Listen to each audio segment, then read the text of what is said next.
Good afternoon. So I'm going to do a quick review of another cooking iPad application called iCookbook.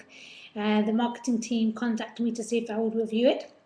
I've actually got a free code for you all, which I'll add at the end of the post because I didn't add my code in properly, so I paid for it. But you guys can get one for free, which is good. They should have given two anyway. But anyway, so it's called iCookbook. This is a collaboration between food companies and the developer. Some of the strong points of the app, it has over 2,000 recipes, and you can get some free monthly downloads of about 25 recipes, which is a nice feature. I just actually successfully downloaded June's. So let's go to the recipes tab. It looks kind of like a notice board, like a cork board. You can see the pictures here. You can search by dish, ingredient, theme, cuisine, occasion, brand, recently reviewed. So I guess you could add a favorites tab. Apparently you can set it up in your kitchen and it can be voice activated. So you don't have to get dirty fingers on it, which is a nice feature. Personally, I mean, reviews are about honesty. I don't like hardly any of the recipes. Not really my kind of cooking. Uses a lot of branded packaged goods and quite high in salt. I don't know if they consulted with a dietitian on this project, but they really should have. Obviously, they want to use the food brand's products to place them, to advertise them, to make money. But that really puts me off personally. I'm a big believer in cooking from scratch. I don't use hardly any cans or packet of rice. That would be very strange for me. I'd always use proper rice from a big bag. I would never use packet rice. But anyway, that's a personal thing. We live in America. This is a very common way of cooking here. I mean, you do get a fair variety. Again, I'd like to see more variety in the cuisine. I think this is a very weak part of this app. There's only Asian, which could pretty much be anything over the other side of the world. That's very vague. Chinese, European, French, the islands, which is kind of nice, Caribbean and everything. Italian. I don't know how Italian they are. I'd say they're Americanized Italian dishes. Again, Italians would be from scratch, simple, fresh ingredients, very minimal. But in my personal opinion, after being to Italy, Mediterranean, Mexican, Southern and Southwestern.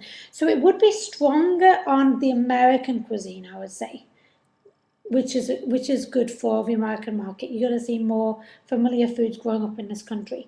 There's no Indian. I think Indian's an upcoming cuisine. I think it's very popular in America. I think they should have put some Indian recipes in there. Indian would be a good one to see, definitely. What other recipes would be good to have in there?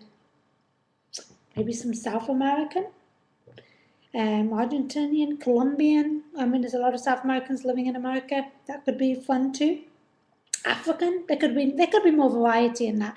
But again, that's where I feel the Chow and Chatter app would be stronger because I really like to experiment more. So you can click here. You can put the filters, and it will kind of, with these pictures, you can click and go to the recipe here. You'll see here the recipe here. And again, good preparation. It's clearly laid out. It tells you how long it takes to make, and one of the themes is how long it takes. You can do 30 minutes, price and difficulty. You can set up your own recipe box, and you can also start a shopping list, which is useful for when you're planning your meals. Then theme, which is interesting, 30-minute meals, bake, broil, casserole, kid-friendly. Well, I think kids can eat the same as adults. I don't think that's an adequate filter at all. Again, I would like to see low salt. A lot of these dishes use cans of soup and dried onions and packaged products, which is going to be loaded with sodium. And I think that's quite an important thing to stress for people. Personally, vegetarian, gluten-free. That's a very popular thing right now. That could be a really good search option. They do have gluten-free recipes. They have a store here.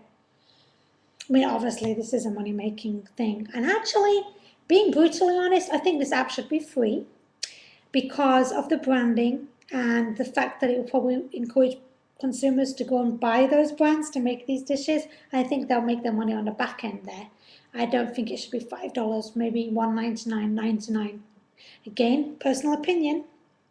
Because a store, I went to look for gluten-free and they want you to spend another $99 to get 25 gluten-free recipes. I think that's a bit unfair, really. I think that should have been there. Vegan's a very popular diet. That should have been addressed too. So overall, it's a decent app. I'd give it 5 or 6 out of 10.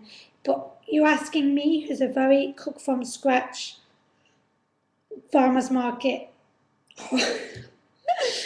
fresh herbs kind of girl, international, I'm probably not the best person to ask. I think you've got to ask your average American cooks to review it.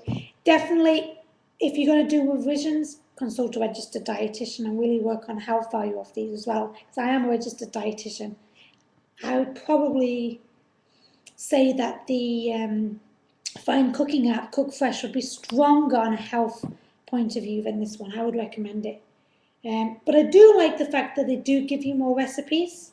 That is a strong point, but I don't think they should charge for any of the updates, personally, because it's kind of like the ones I download for my daughter with colouring, and they say, oh, we're talking with animals for kids, and they try and make you keep buying more, and the kids want more. And I would never do that with my app. When you bought it, you bought it. All the updates I do will be free. Anyway, that's my take on the iCookbook app. As I say, overall average app, but I think it needs some tweaking.